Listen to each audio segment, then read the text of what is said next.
guys, we are going to talk about 11.6 today, radical expressions, and I am working out of page 805 in your textbook, and I'm going to do the examples that are right in your textbook so it's easy to follow along.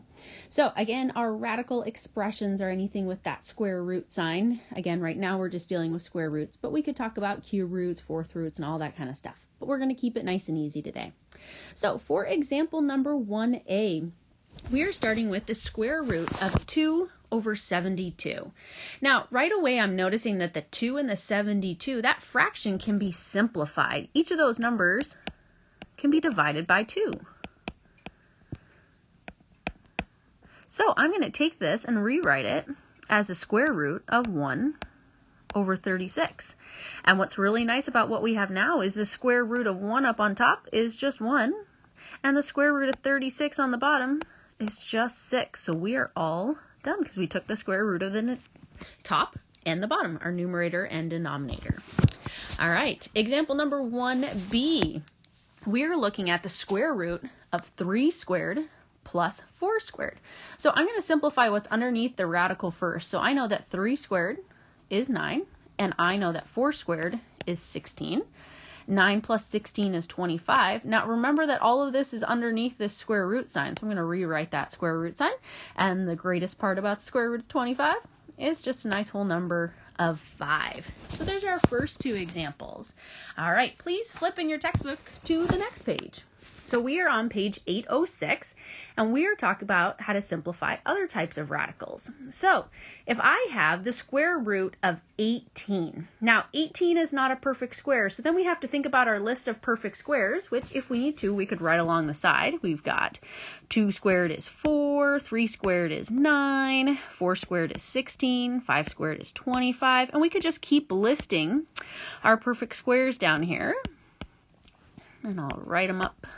81 and 100. I'll just go to 10 squared. Now, looking at that list, we want to find the biggest perfect square that goes into 18. So 18 is right about 16, so I'm going to look backwards, and the biggest perfect square out of those numbers is 9. So now I'm going to write 9 times 2. All right, now the square root of 9 is 3, so that guy comes out because you took the square root, and the 2 is not a perfect square, so it stays underneath, and you're all done. All right, maybe we should do one more with a number. Let's see. Let's go the square root of 72. Now, if we look on our list, 72 would fall right between there. So looking backwards, we are going to find a nice number that goes into 72. Well, you always want to find the biggest, and the biggest is 36. So I will go 36 times 2. Now, the square root of 36 is 6, so that comes out, and the 2 would remain underneath. Okay, let's talk about with letters since we're in algebra class. Now, in order to do the square root of something, we always want these exponents to be even. If they're not even numbers, then it's not a perfect square. So I'm going to take this guy, and I'm going to rewrite x to the 4th as just x to the 4th, since that's a nice even exponent. But then I'm going to take my y to the 3rd, and I'm going to write it as y squared and y to the 1st. So I dropped it down one exponent so I could have this even exponent right here. And then we still have the 1. So this still totals 3 right here. We just broke it apart. Okay? So now this guy's our perfect square. This guy's our perfect square. So let's do it. The square root of x to the 4th, you just take that guy and you cut it in half. That would give you x squared. The square root of y squared is just y. And then you are left with this y underneath because it wasn't a perfect square. All right, maybe we want to try one more of those. So let's see. Let's go the square root of x to the 7th, y to the 10th.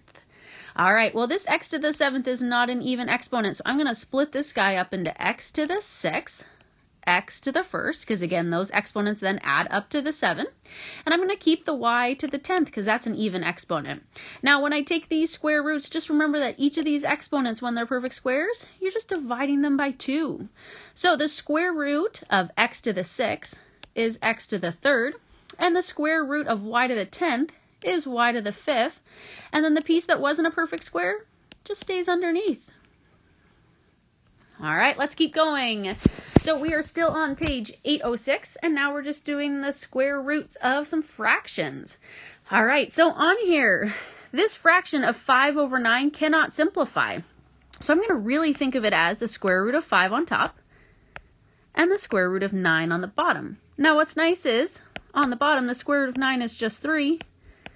Now 5 doesn't have any perfect squares that go into it, so I just leave it just like that. Okay, moving over to example 3b, the first thing before I even think about simplifying my perfect square that I can already see with the 81 is I have a's on the top and the bottom. So the question is, where are there more a's? Hopefully you agree that there are more a's on the top, and then I would ask you by how many more? And you would say, okay, there's 1 on the bottom and 5 on the top, so there's 4 more on the top. So I'm going to rewrite this as a to the 4th over top of 81. Now let's see if we can take some square roots. So the square root of a to the 4th, remember we take this exponent, we just cut it in half, so that would give me a squared. And on the bottom, the square root of 81 is 9. So you're all done. All right, page 807. This is our last examples that we have. So we are talking about our perfect squares and how to simplify these guys. So let's see. We have 80 and 25. All right, 80 and 25. We need to figure out how to simplify this. So let's see.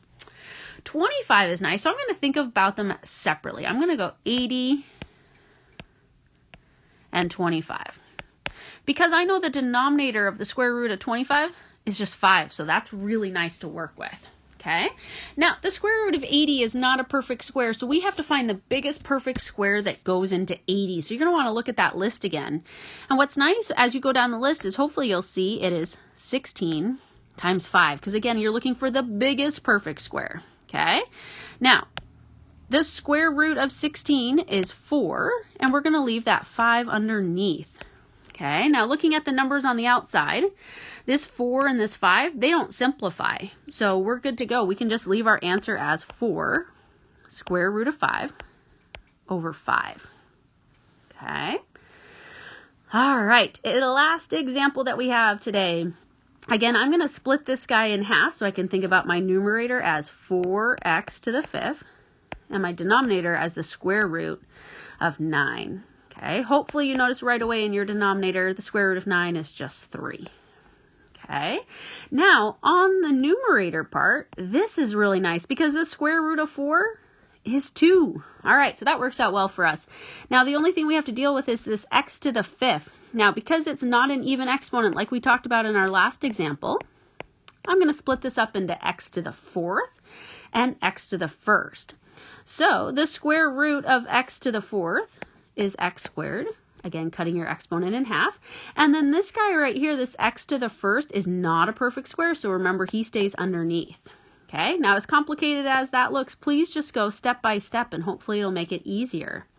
So for our homework for this section, you have 11.6. You are doing 808, number 3 through 21 odd. Now, as a reminder, check answers. Okay, so all the answers for the odd questions are in the back of the book. Please check your answers. Now, as you're checking your answers, I will stress to you, if there is no work, there is no credit. So you must show your work how you're doing these problems. Show us those perfect squares. Show us how you're splitting up your exponents if they're not even. So again, show your work and please check your answers in the back of the book.